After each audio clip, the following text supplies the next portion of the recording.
Good morning all. Today we are going to discuss about duodenum.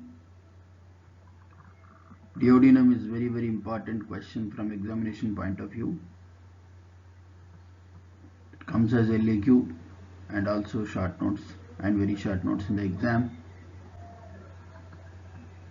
Let us start. Now the word duodenum, it is derived from a Greek word duodecadactylos, which means that the length of the duodenum is equal to the breadth of 12 fingers. That is the meaning of the Greek word duodecadactylos, which means the length of the duodenum equal to the breadth of 12 fingers. Okay, duodenum is the proximal fixed part of the small intestine. It is shortest and widest, most fixed part of the small intestine, and it is devoid of mesentery. What is mesentery? Mesentery is a fold of peritoneum which attaches the stomach, small intestine, pancreas, spleen and other organs to the posterior wall of the abdomen. That is called mesentery. It is already been taught in the peritoneum. Now it describes a C-shaped curve. You can see that it has a C-shaped curve which encloses head of the pancreas. So here you see the head of the pancreas. It encloses the head of the pancreas within the concavity of the duodenum. It is subdivided into 4 parts. As you can see in this picture, first part, also known as the superior part or the upper part, it is 5 cm in length. Second are the vertical part, it is 8 to 10 centimeters in length, or you can say 3 inches, right? The third or horizontal part, it is 10 centimeters in length or 4 inches. Then fourth are the ascending part, it is 2.5 centimeters in length or 1 inch, you can say. So these are the parts of duodenum. You must remember that the duodenum is being divided into the first part, second part, third and the fourth. The first one is known as the superior, the second one is known as descending part, the third part is known as the horizontal, and fourth is known as the ascending part of the duodenum. Now let us discuss about the extent of duodenum. It extends from pylorus of the stomach to the duodenojejunal flexure, right? And where is the situation of duodenum? First of all, it lies above the level of the umbilicus, opposite the first, second and third lumbar vertebrae.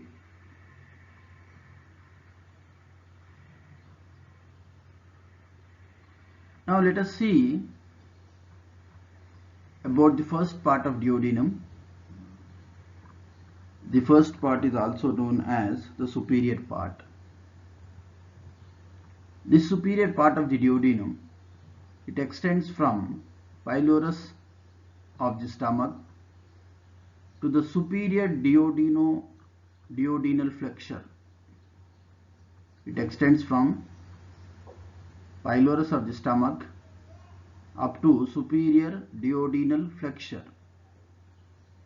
So don't say that superior duodenojejunal flexure. So that is actually the duodenojejunal flexure, that is termination of the duodenum.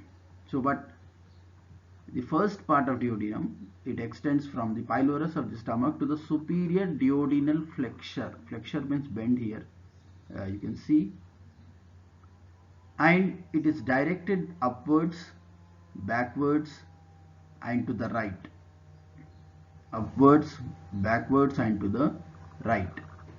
Now what is the length of the first part? It is 5 centimeters in length. On surface projection, the length is reduced to 2.5 centimeters. Okay, that you have to remember. So this is about the extent of the first part of duodenum and the length of the first part of the duodenum. Coming to the relations of the first part of duodenum. So the first part of duodenum, if you see the peritoneal relations, mostly it is retroperitoneal. The first part of the duodenum, mostly retroperitoneal, but anteriorly the first part of duodenum is only partly covered with the peritoneum.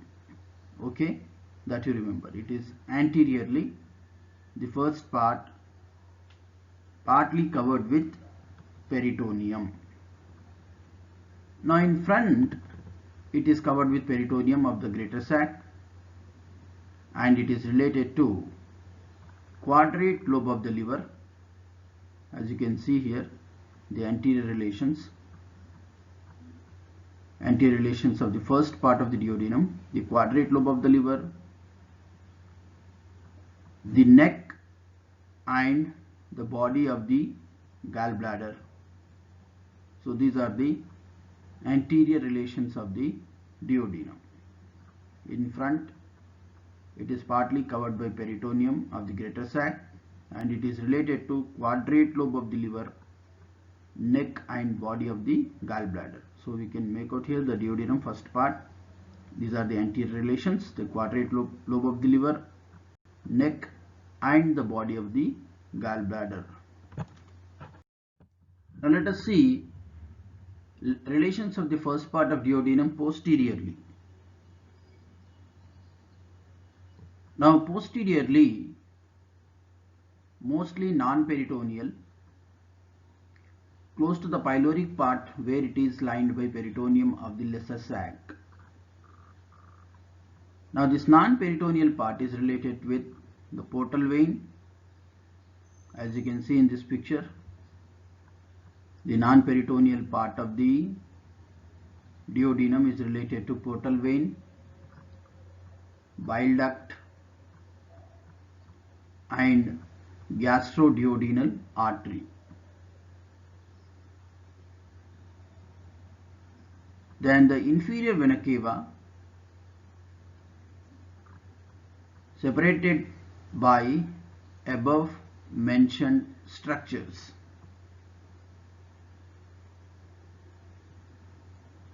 This you have to remember. So behind it is mostly non-peritoneal, but close to the pyloric part it is lined by peritoneum of the lesser sac. The non-peritoneal part is related to portal vein, bile duct and gastroduodenal artery, and inferior vena cava separated by above mentioned structures. Now coming to the superior and inferior relations of the first part of duodenum. The proximal half of the upper border of the first part, you can make out here, the proximal half of the upper border of the first part gives attachment to the free margin of the lesser omentum. So we can see the attachment of the lesser omentum. On a more posterior plane, the upper border forms floor of the epiploic foramen and related to the hepatic artery. So we can see here the epiploic foramen or the foramen of Winslow. It is on a more posterior plane. See, the upper border forms floor of the epiploic foramen and it is related to the hepatic artery. So these are the superior relations of the first part of the duodenum. Inferiorly or below, it overlaps head and neck of the pancreas.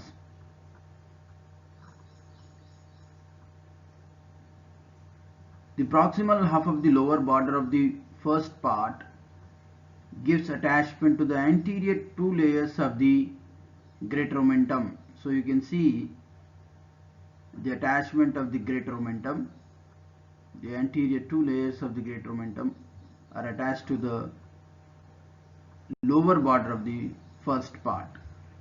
So these are the superior and inferior relations of the first part of the duodenum. Let us discuss about arterial supply of the first part of duodenum. Unlike the rest of the duodenum, the first part is supplied by series of end arteries.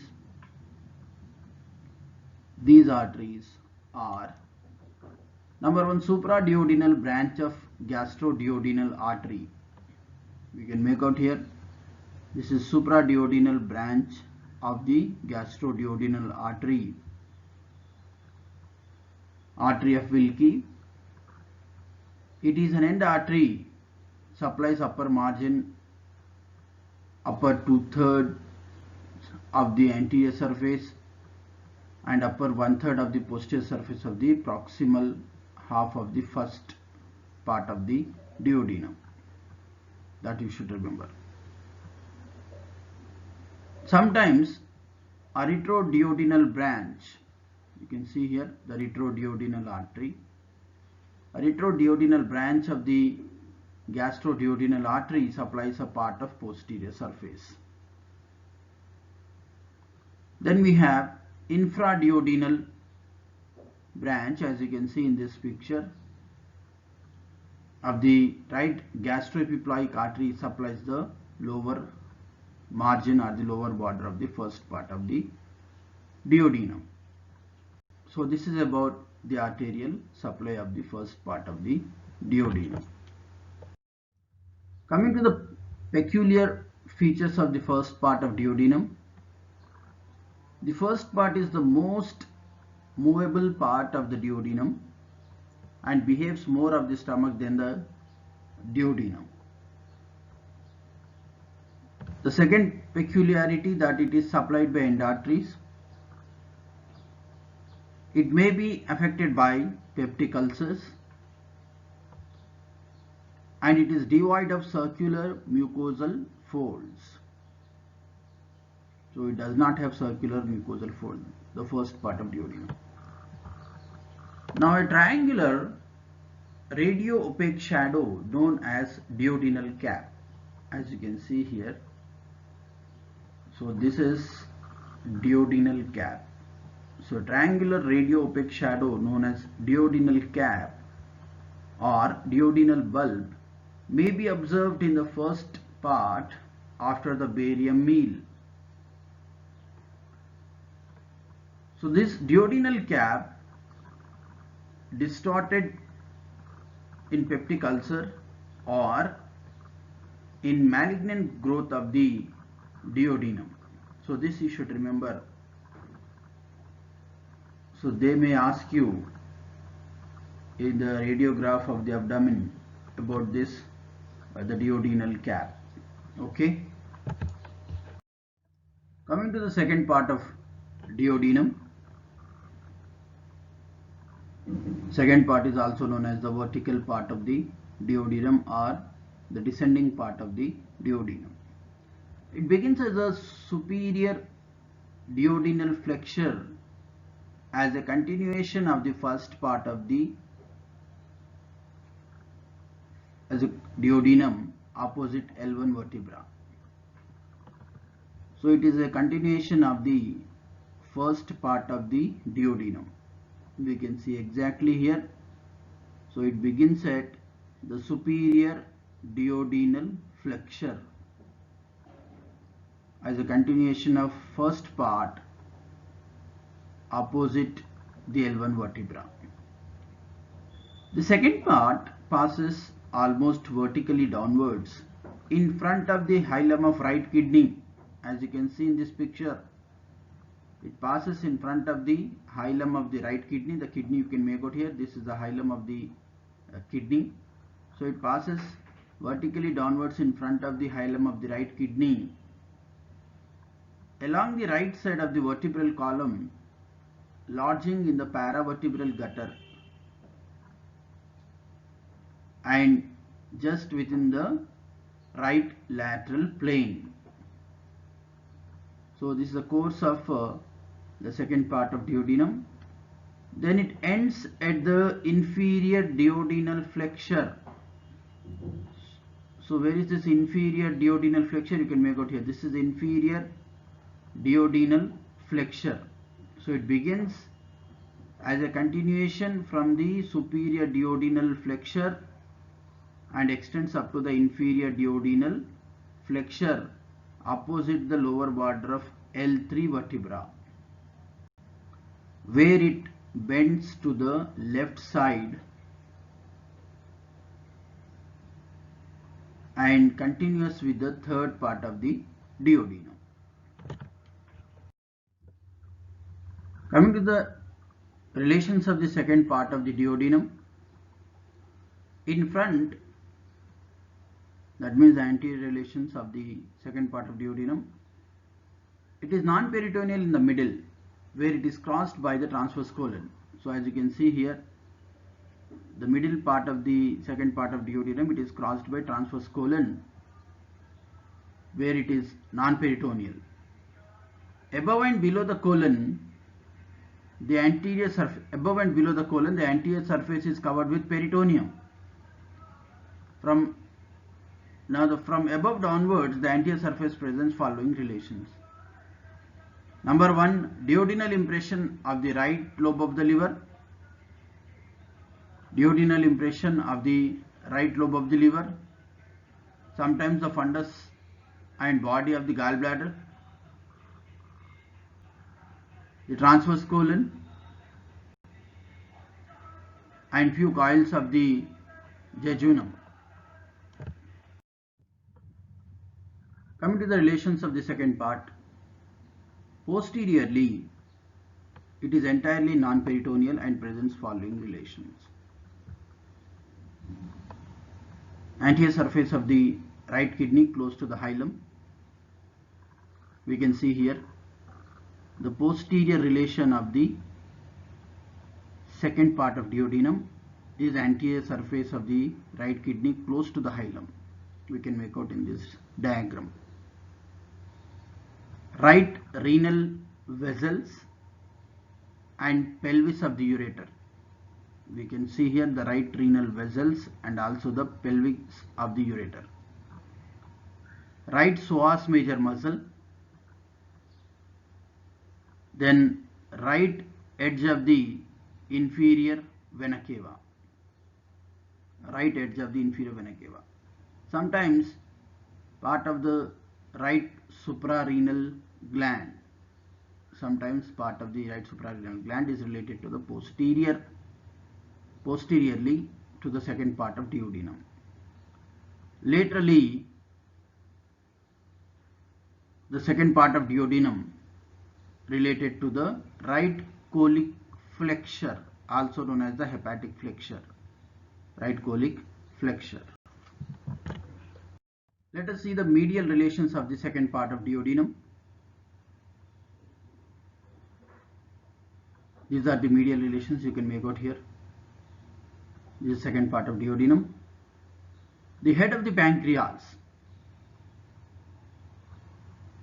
Then ventral and dorsal anastomosis of the superior and inferior pancreatico-duodenal arteries. You can see here this is superior pancreatico-duodenal and this is inferior pancreatico-duodenal artery. So ventral anastomosis you can see here. So ventral anastomosis of the superior and inferior pancreatico-duodenal vessels lodging in the groove between the duodenum and the pancreas. So the anastomosis you can make out here, it is present in between the duodenum and the pancreas. Next, bile duct and the main pancreatic duct. These are the medial relations. We can see here the bile duct and the main pancreatic duct are the medial relations of the second part of the duodenum. Both these ducts pierce the duodenal wall separately and they unite and form the ampulla of Vater, which opens on the summit of the major duodenal papilla. Major duodenal papilla. So the bile duct and main pancreatic duct, they pierce the duodenal wall separately and then unite to form ampulla of Vater, which opens on the summit of the major duodenal papilla. This we will discuss in the coming slides. So in this diagram we can make out that the bile duct and the main pancreatic duct, they pierce the duodenal wall, then they unite and form the ampulla of Vater, which opens into the major duodenal papilla. Coming to the interior of the second part of duodenum, you can make out here, this is the interior of the second part of duodenum. It presents following features. Number one, circular folds. The circular folds you can see here. So these circular folds are known as plica circularis.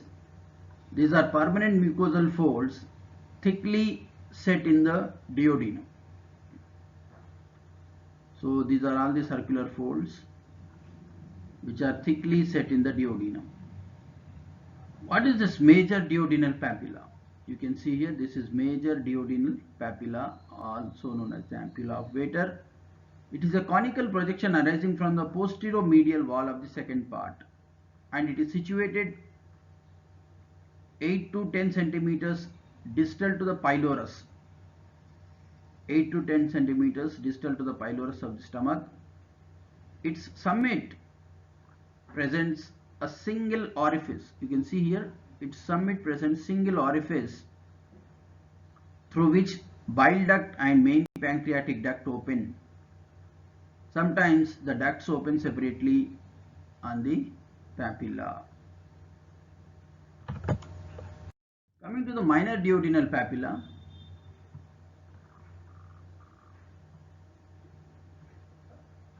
minor duodenal papilla you can make out here. It is a small conical projection situated about 2 centimeters above and slightly ventral to the major duodenal papilla. So it is 2 centimeters above and slightly ventral to the major duodenal papilla. Accessory pancreatic duct, when present, opens on its summit. So we can see here, this is accessory pancreatic duct. So it opens into the minor duodenal papilla. This you have to remember. Then we have plica semicircularis.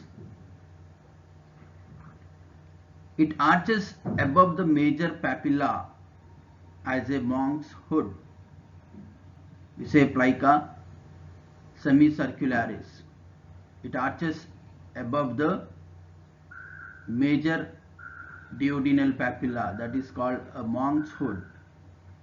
Then we have plica longitudinalis. It is a vertical fold. Plica longitudinalis is a vertical fold extending downwards from the major papilla. Sometimes another fold extends upwards from the major papilla and indicates the intraduodenal part of the bile duct. So this you have to remember. What is major duodenal papilla?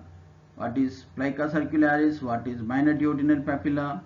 What is plica semilunaris and plica longitudinalis? So these are the features of the interior of the second part of the duodenum.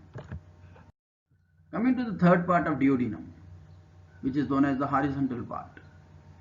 It is about 10 centimeters long and extends from inferior duodenal flexure to the front of the aorta at the level of L3 vertebra. Now, relations of the third part of duodenum. Anteriorly, it is covered with peritoneum except the attachment of the root of the mesentery.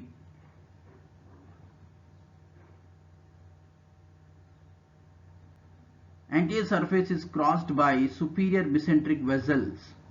So you can make out here the anterior surface of the third part, it is crossed by superior mesenteric vessels and the root of the mesentery, which we can make out here, the root of the mesentery. Coming to the posterior relations of the third part of duodenum, it is non-peritoneal and presents following features. Right psoas major, the right ureter, we can see the inferior vena cava, the right gonadal vessels, the abdominal aorta, then the origin of the inferior mesenteric artery. So these are the posterior relations of the third part of duodenum. Superiorly, the third part is related to the head of the pancreas and inferior pancreatico-duodenal vessels, which is not shown here, and below it is related to the coils of the jejunum. So in this diagram we can make out the superior relation of the third part of the duodenum. It is related to the head of the pancreas and the inferior pancreatico-duodenal artery. The inferior pancreatico-duodenal artery. You can see here the inferior pancreatico-duodenal artery. And below it is related to the few coils of the jejunum. This you have to remember. Coming to the fourth part of duodenum, also known as the ascending part, it is about 2.5 centimeters long, extends from the front of the aorta. You can see here, you can make out aorta.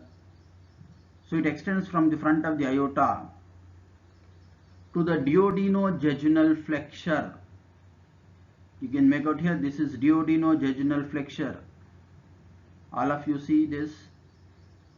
This is where the duodenum terminates, the duodenojejunal flexure. So it extends from the front of the aorta up to the duodenojejunal flexure. Now this flexure is situated on the left side of the L2 vertebra, about 1.25 centimeters below the transpyloric plane. And you see, this is a transpyloric plane which is the midway between the suprasternal notch of the manubrium and the pubic symphysis. This is the location of transpyloric plane, remember. So this flexure, the duodenojejunal flexure, it is located on the left side of L2 vertebra, about 1.25 centimeters below the transpyloric plane and 2.5 centimeters to the left of the median plane. The flexure is kept in position by the suspensory muscle of duodenum. This is very, very important. We will discuss in the next slide about the suspensory muscle of duodenum, but the function of the suspensory muscle of duodenum, it keeps the duodenojejunal flexure in position. Coming to the relations of the fourth part of the duodenum. Anteriorly, it is mostly covered with peritoneum and presents following features. Relations. Number 1, transverse colon and its mesocolon.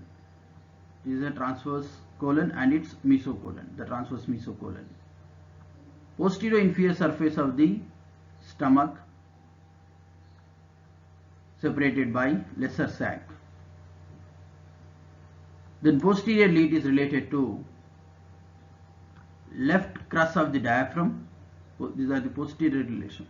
The left crus of the diaphragm, the left psoas major muscle, the left renal vessel,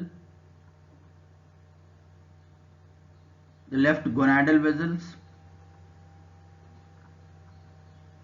and left suprarenal vein,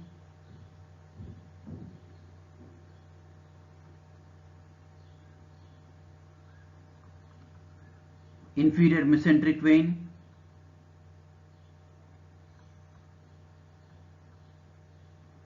which opens into the splenic vein.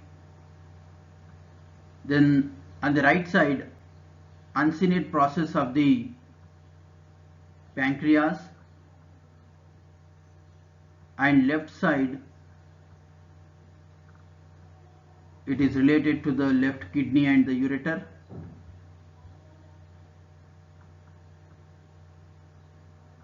Superiorly it is related to the body of the pancreas. So these are the relations of the fourth part of the duodenum. All these relations you have to remember by practicing the diagrams. Now this is very important. The suspensory muscle of duodenum, also known as the ligament of Treitz. It comes as short notes in the exam. It is a fibromuscular band which arises from the right crus of the diaphragm. So it is a fibromuscular band arises from the right crus of the diaphragm, close to the esophageal opening. This we have discussed in the diaphragm also. Okay, you remember that. Close to the esophageal opening. We can make out the esophageal opening here. So it arises from the right crus of the diaphragm, close to the esophageal opening. It passes downwards and forwards by the side of the celiac artery. You can see here, by the side of the celiac trunk or the celiac artery. And sometimes it encircles the celiac trunk also. Now this band is attached to the posterior superior surface of the duodenojejunal flexure. Few fibers may extend between the two layers of the mesentery. The upper third of the suspensory muscle of duodenum consists of striated muscle, and middle part consists of elastic tissue, and lower part consists of unstriated muscle. Okay, so this you have to remember about the suspensory muscle of the duodenum or the ligament of Treitz. The main function of this ligament of Treitz is to hold this duodenojejunal flexure in position. Coming to the blood supply. Most of the duodenum except the first part is supplied by ventral and dorsal anastomosis of superior and inferior pancreatico-duodenal arteries. So except most of the duodenum except the first part, we have discussed the blood supply of the first part. Okay. Rule number 90, you answer me what is the blood supply of the first part of the duodenum. Okay, you record your answer and send it to me. And also rule number 75. Okay, let us continue. So most of the duodenum except the first part is supplied by ventral and dorsal anastomosis of superior and inferior pancreatico-duodenal arteries. So we can make out this is the anastomosis between the superior and inferior pancreatico-duodenal arteries.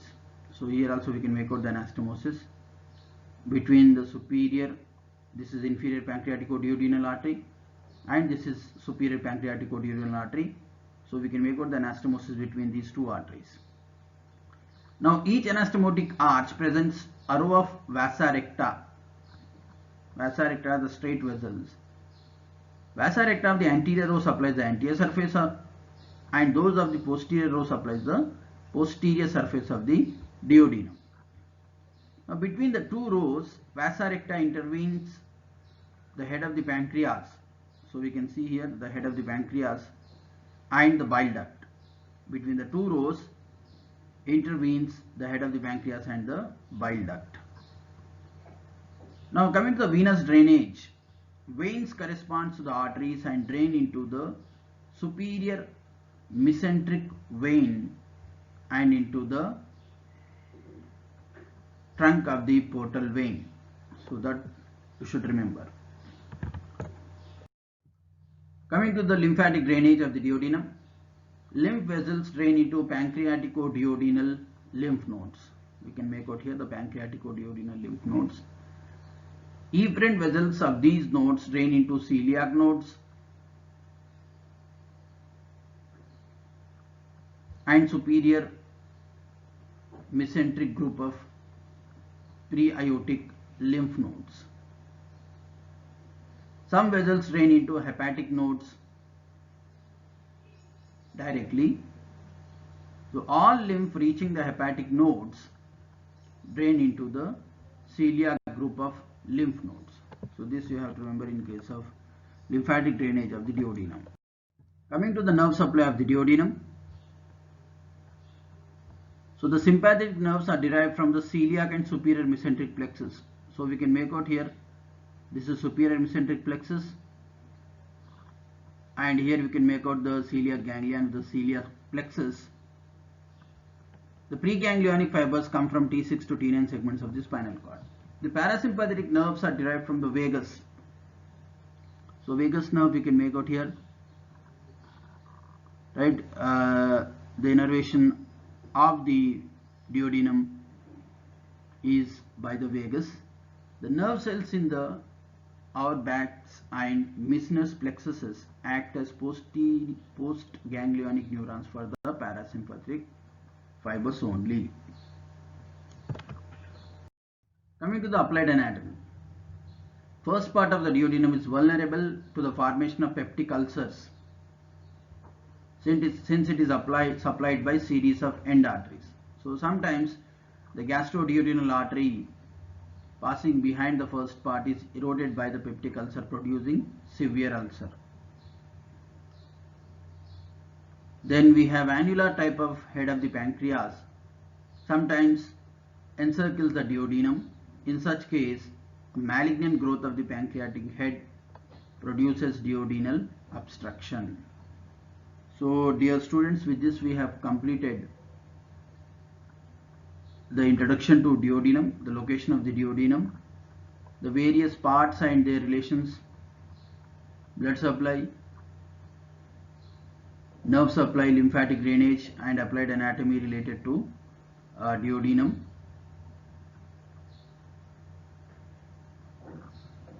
Thank you very much.